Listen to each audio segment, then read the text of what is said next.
Good day, Super K teens, and welcome to another episode of Super K Telescuela. I'm Emmanuel L. Maglasang from Gutad National High School in Florida Blanca, and I will be your teacher host for this episode. Today, we will be learning about the biological macromolecules, their properties, and their functions. In this episode, we will be able to answer a lot of interesting questions like, why can't we survive without food? Or, what molecules is our body made of? Or even questions about food that you eat or about your body. This is a very interesting lesson indeed, and I know that you are all excited to start. So, what are you waiting for? Bring out your module and notebook, and let's all learn science together.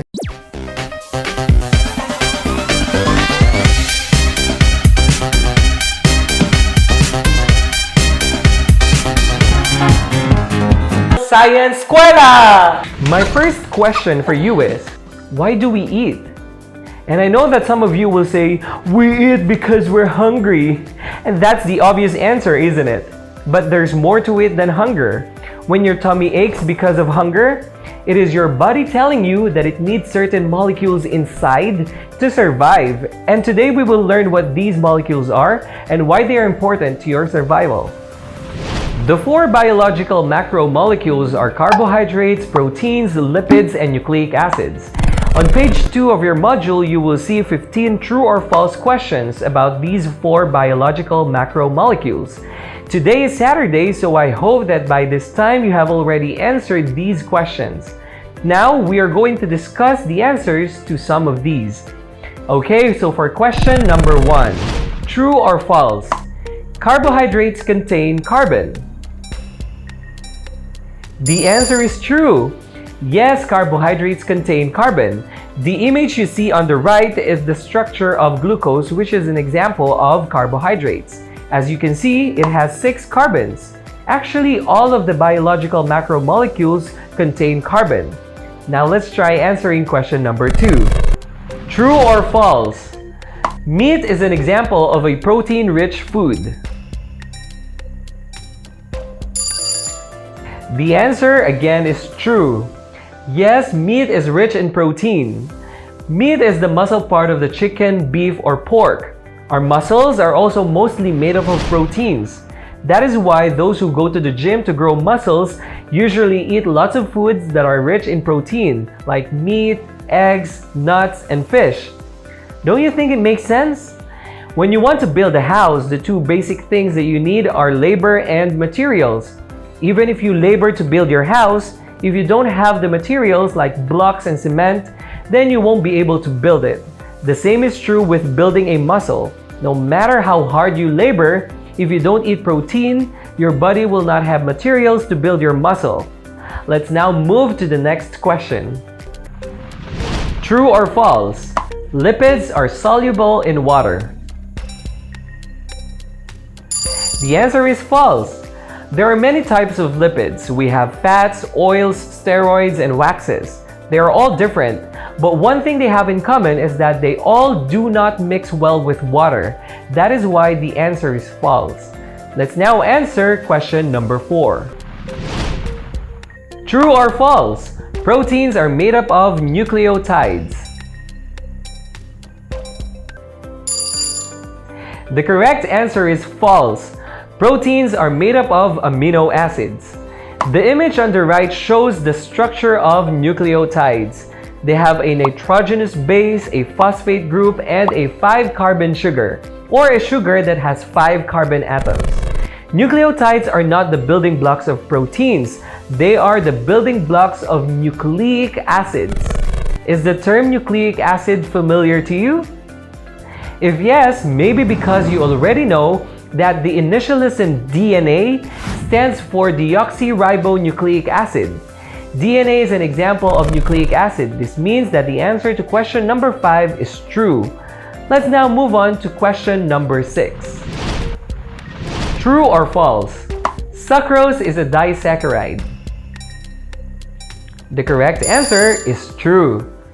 Disaccharides are a type of simple carbohydrates that have 2 monosaccharide molecules. Sucrose is also known as the table sugar. It is made up of 1 molecule of glucose and 1 molecule of fructose. Since it is made up of 2 sugar molecules, It is considered as a disaccharide. We will talk more about disaccharides in the discussion, and we will not answer and discuss all 15 questions. But if you have more questions about page 2, you can always contact your physical science teacher, or you can reach out to me on my Facebook page, Science Escuela. Let's now move on to the next part of this episode, which is the discussion part. Please turn your modules on page 8 and let's talk about carbohydrates.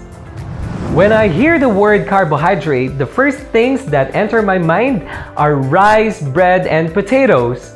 All of these are examples of food rich in carbohydrate, and all of them are good sources of energy.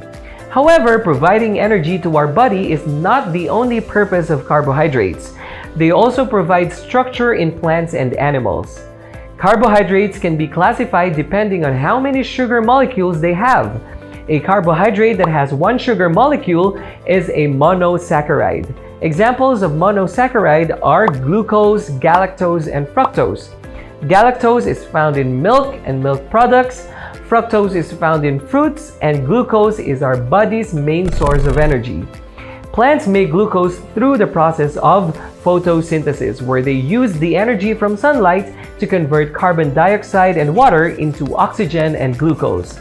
Unlike plants, we are not capable of making glucose. We have to eat it, and that's where our body gets most of its energy from. When two of these monosaccharides combine, they form disaccharides. For example, when a molecule of glucose and a molecule of fructose combine, sucrose or table sugar is formed. When many monosaccharide units combine, they form polysaccharides. An example of polysaccharide is chitin. Chitin is a major component of the exoskeleton or shells of crabs, lobsters, beetles, and scorpions. Another example of polysaccharide is starch. When plants synthesize glucose, they combine these glucose molecules together to form starch. This way, they are able to store glucose for when they need it. You can find this starch in potatoes, rice, and other grains. So what happens when we eat potatoes? Inside the mouth, the potato is broken down into smaller pieces when we chew. What we can't see there is how the enzymes in our saliva breaks down the starch into its smaller components. It then goes down to our stomach through the esophagus. The acid there further breaks down the food. It then goes to the small intestines, where enzymes there further break the food down into glucose. The glucose molecules go to the bloodstream. What we want to happen here is for the glucose molecules to enter the cells so our body can use the energy stored in glucose. For that to happen, the hormone insulin carries these glucose molecules into the cell. The enzymes that break down food into smaller units, like the amylase and the insulin that carry glucose to the cells, are all examples of another biological macromolecules, the proteins. Let's talk about proteins.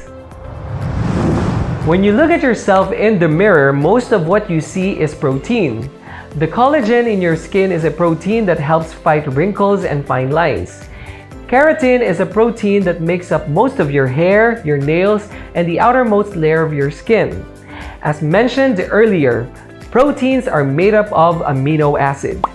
The image on the right shows the basic structure of an amino acid. It contains an amino group, a carboxyl group, and an R group. Different amino acids have different R groups. Examples of amino acids are glycine, alanine, and valine. To form proteins, different amino acids are being combined in the ribosome through the process called protein synthesis. The sequence by which different amino acids are combined together is very important.